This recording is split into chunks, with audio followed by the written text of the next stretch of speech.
Merhaba dostlar, ben Gökhan Gündüzalp. Kanala ve videoya hoş geldiniz. Tekrar selamlar, saygılar. Elimde kümesimin en küçük üyesi var yaş olarak. Ama bu aynı zamanda da en kalıplı, böyle kalemleri güzel olan, tam almak istediğim, baştan beri anlatmak istediğim yavrulardan biri bu. Benden birkaç dostumuz damızlıklar hakkında video istemiş. Ben bu videoyu 3 part halinde yapacağım. Böyle bir karar aldım. Birinci part damızlığa başlangıç, ikincisi damızlık tavuklar ya da horozlar diye devam edecek. Bu 3 video altında çok güzel sohbetler yapmaya çalışacağım. Fikirler, öneriler sunarım. Öncelikle horozumu bırakayım. Maşallah sana.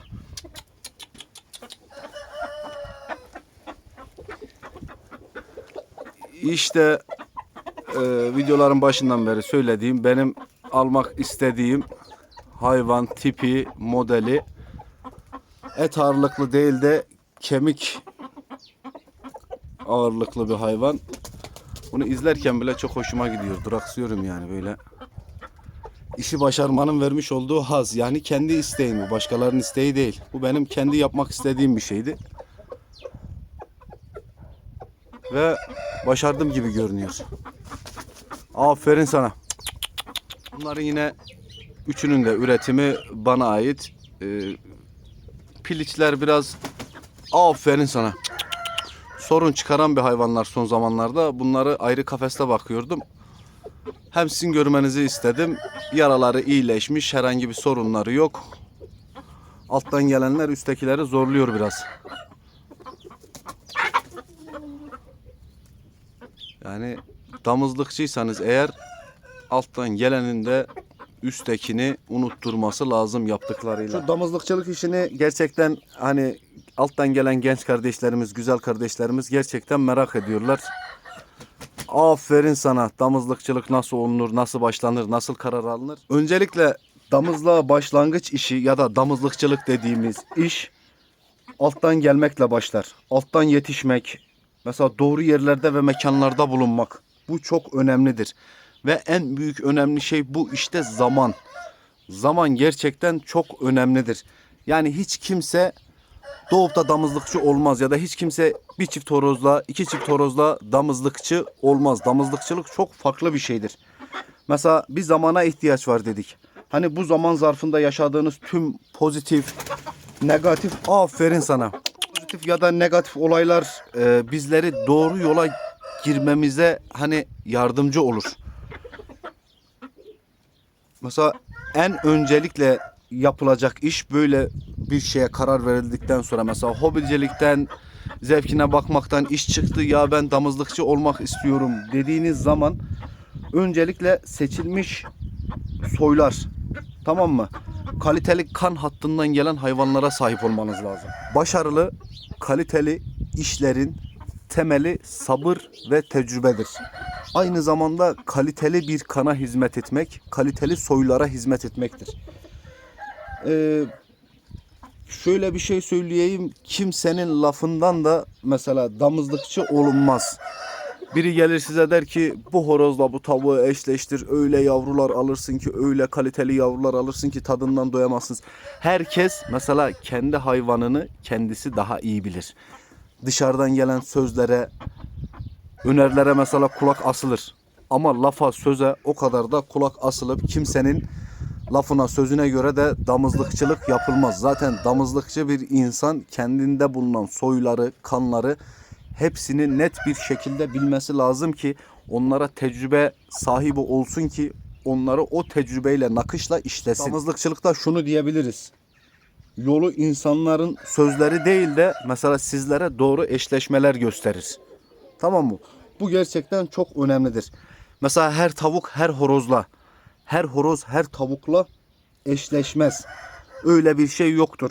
Al bu horozu, kime vurursan vur altından dövüşen hayvan çıkar diyen insanların geneli ikinci, üçüncü senede ya bundan düşeni kesiyorlar, ya bunun kızını kesiyorlar, ya satıyorlar, ya başına bir şey geliyor, ölüyor.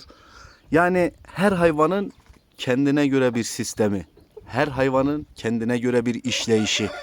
Ben buradan sana horoz vereyim, sen götür Bu horozu çalıştır. Güzel bir şekilde çalışır. Ama bunun altından çalışanı dökmektir aslında damızlıkçılık. Ve o altından düşenin de bunu yani unutturmaktır. Ya şöyle bir şey var aslında. Deneyim, tecrübe, yaşanmışlık, zaman, bunların hepsi mesela bu hayvanları nakış nakış işlemenin sırrıdır. Bunun sırrı benim size söylediğim buradaki kelimeler değil. Senin deneyim sahibi olman lazım. Senin tecrübeli olman lazım. Sen bana horozunun resmini atıyorsun. Diyorsun ki abi bundan damızlık olur mu? Kardeşim ben onu bilmiyorum. Sen biliyorsun. Ben sana bırakıyorum. Sen diyorsun ki abi sen anlamıyor musun? Abi ben bunun görünüşünden ne anlayayım şimdi? Bunların yani birine göstereyim belki çöp diyecek. Ama ben bu hayvanların kümeste nasıl bir savaş verdiğini, sürünün içerisinde nasıl kaliteli işler yaptığını görerek tecrübe ediyorum. Ve bu tecrübede bunları işlemek için bana yardımcı oluyor. Sen de kendin tecrübe edeceksin. Sen de kendin araştırmalar yapacaksın. Kendini geliştireceksin ve o şekilde karar vereceksin. O şekilde başlayacaksın bu işe. Kesinlikle denenmeyen ya da hani belirli başarılara imza atmayan hiçbir hayvan damızlık seçilmez. Bana soracak olursanız 3 yaşına kadar belirli, bariz, hani şöyle gözle görülür işler yapması lazım bir hayvanın damızlık seçilmesi için. Bu hayvan çıkmış, yarın öbürsü gün bu hayvan ötmeye, eşleşmeye başlayacak. Bu hayvan eşleştiği an bundan ben yavru alamam. Öyle bir dünyam yok benim. Bu hayvanın 3 yıl bende kalıp 3 yıl beklemesi lazım. Zaten üretim şeklini, koşullarını, hangi hayvanlardan buraya geldiğini biliyorum. İstediğim her zaman da alabilirim yani. Ama görmek, işlemek, izlemek, bunun hakkında deneyim sahibi olmak, bunun hakkında tecrübe sahibi olmak da ayrı bir güzelliktir. Mesela damızlıkçılık her zaman farklı hayvanlarla çalışmak ister. Horozculuğa başlarken her insan yanlış hayvanlarla çalışmıştır. Yanlış hayvanlarla çalışmak, yanlış yapmak. Mesela insanlara doğru yolda bir aynadır. Tamam mı? Yanlışlar, doğrular, hatalar ve ilk başladığınız günden bugüne kadar yaşadıklarınız sizi damızlıkçı yapar.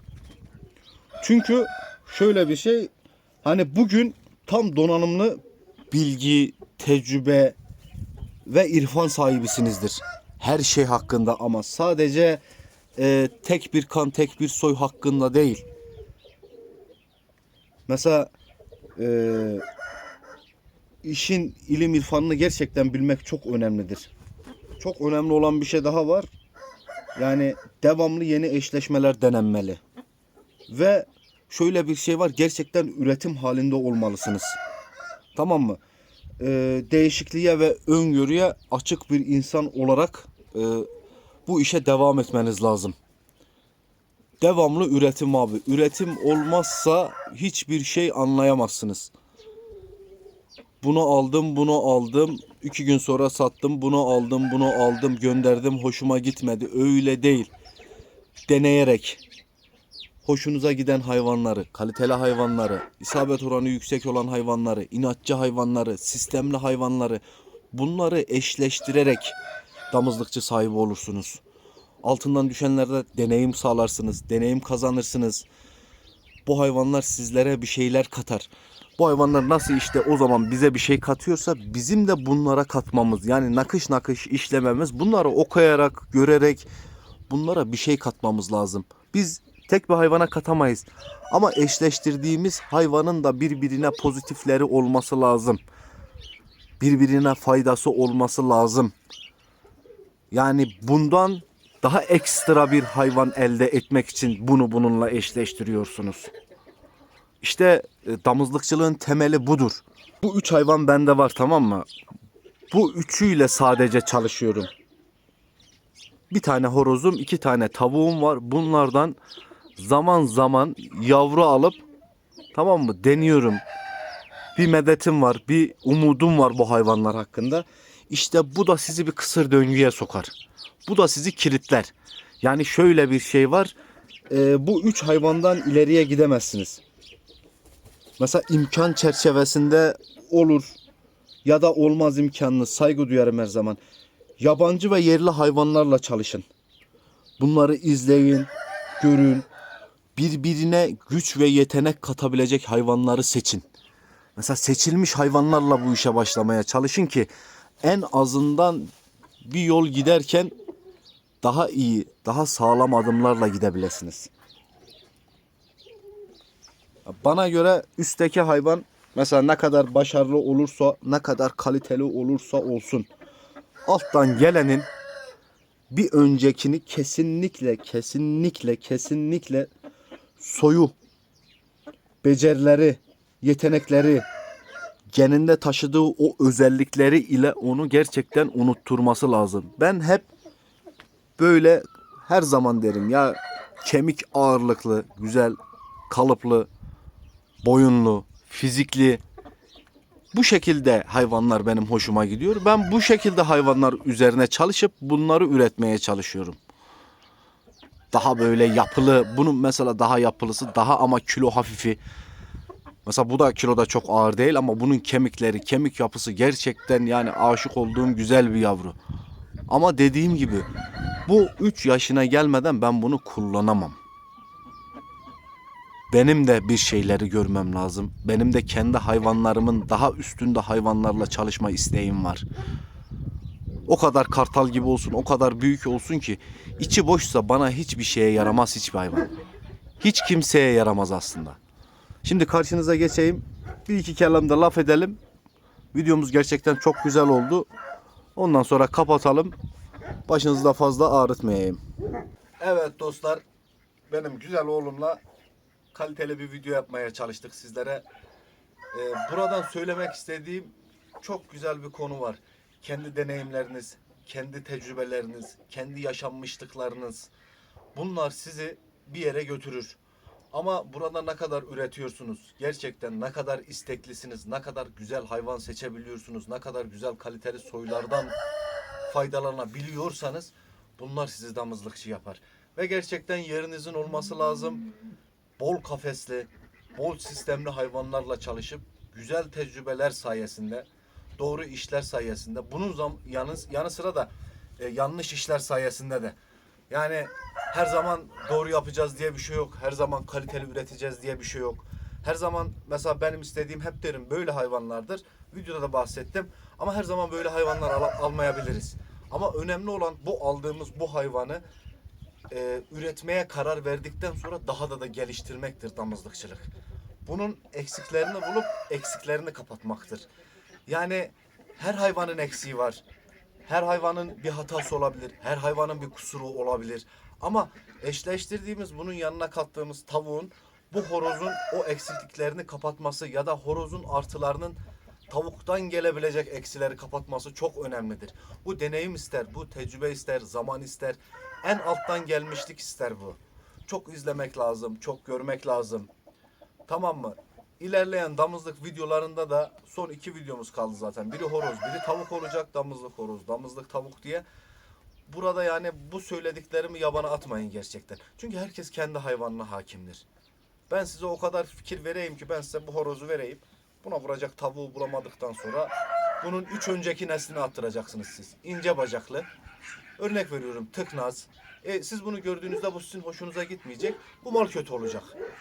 Ama ben benim hayvanımı bildiğim için, benim hayvanımdan gelecekleri bildiğim için, doğacakları bildiğim için, aslında bildiğim için değil de bunları tanıyıp bunlarla çalıştığım için bir öngörüm var bunlar için. Sizin de bol bol kendi hayvanlarınıza çalışıp bol bol üretim yapıp sık sık hayvan alıp en azından neler olduğunu, neler olabileceğini öngörmeniz lazım. Onun için bol bol üretin, bol bol araştırın, tecrübe sahibi olun, hatalar yapın, yanlışlar yapın. Bunlardan korkmayın. Hatadan, yanlıştan korkmayın. O hatalar bizi bir çizgiye sokacak çünkü. Zamanı geldiğinde ben hata yapmadım. Ben de hata yaptım. Ben de biliyorum. Yani ben de yanlışlar yaptım. Ben de yanlış hayvanlarla çalıştım. Ama zamanı geldiğinde doğru yolu bulabildim. Sizi seviyorum. Saygılar sunuyorum. Kendinize iyi bakın. Bir sonraki videoda görüşmek üzere. Selametle kalın. Allah'a emanet.